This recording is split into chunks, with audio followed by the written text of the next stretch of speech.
Sahabat Pena, bagaimana jadinya jika kamu menginap di sebuah hotel, dan air keranmu terasa aneh, berbau, dan mengalir keruh, lalu kau mengetahui bahwa selama berhari-hari, mayat seorang wanita muda bersemayam di tangki air di atap hotel itu. Inilah kisah nyata, kematian Elise Lam, dan misteri kelam yang melekat pada Hotel Cecil di jantung Los Angeles. Elise Lam, seorang mahasiswi asal Kanada, 21 tahun, ramah, cerdas, penuh mimpi, dan suka menulis kisah hidupnya di blog.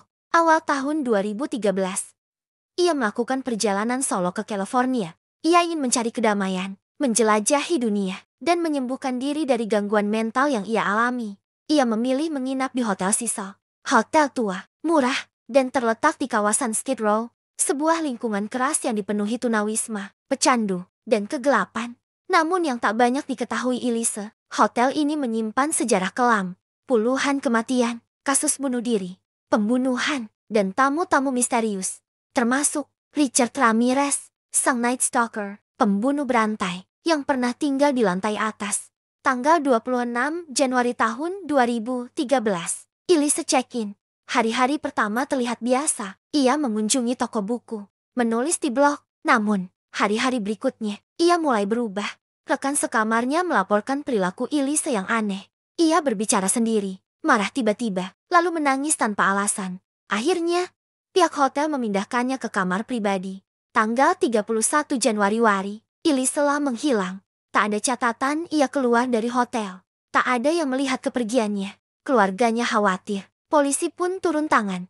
Pencarian dimulai. Tapi hasilnya nihil. 2 minggu berlalu. Tamu-tamu hotel mulai mengeluh. Air dari keran terasa lemah, berbau, dan menghitam. Teknisi hotel naik ke atap, menuju tangki air besar. Tangki yang terkunci. Hanya bisa diakses lewat pintu alarm atau tangga darurat. Dan di dalamnya, terapung dalam sunyi, mereka menemukan tubuh Elise Lam, telanjang, membusuk, tanpa luka luar. Pakaiannya terendam di dasar tangki.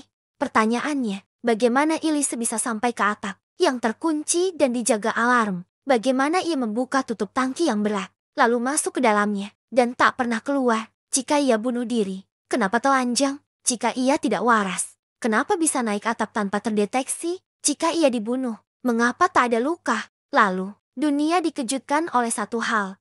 Rekaman CCTV lift. Video itu memperlihatkan Elise masuk ke lift seorang diri. Ia menekan banyak tombol sekaligus, tapi pintu tak kunjung tertutup. Ia bersembunyi di pojok, lalu mengintip, seolah sedang diawasi oleh sesuatu yang tak terlihat. Tiba-tiba, ia keluar, masuk lagi. Tangannya bergerak aneh, seperti sedang berbicara dengan sosok tak kasat mata. Ia tertawa, lalu menghilang. Setelah itu, pintu lift terbuka, tertutup, berulang-ulang. Seolah ada gangguan tak kasat mata ikut bermain di sana. Video itu viral. Jutaan orang menonton. Teori bermunculan. Sebagian bilang, ia mengalami psikosis. Yang lain percaya, ia dikejar seseorang.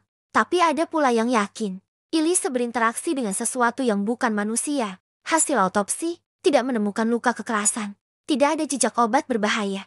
Tapi juga, tidak lengkap. Banyak data hilang. Banyak pertanyaan tak dijawab. Sahabat Pena, Hotel Cecil sendiri bukan sekadar bangunan tua. Ia adalah tempat yang menelan terlalu banyak jiwa. Sejak dibuka tahun 1920 tercatat lebih dari 15 kasus bunuh diri, pembunuhan brutal, dan tamu-tamu yang tidak kembali pulang.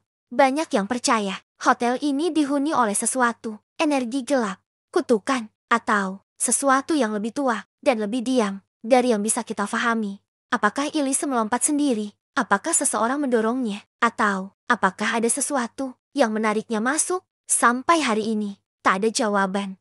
Hanya tubuh yang terapung dalam tangki air.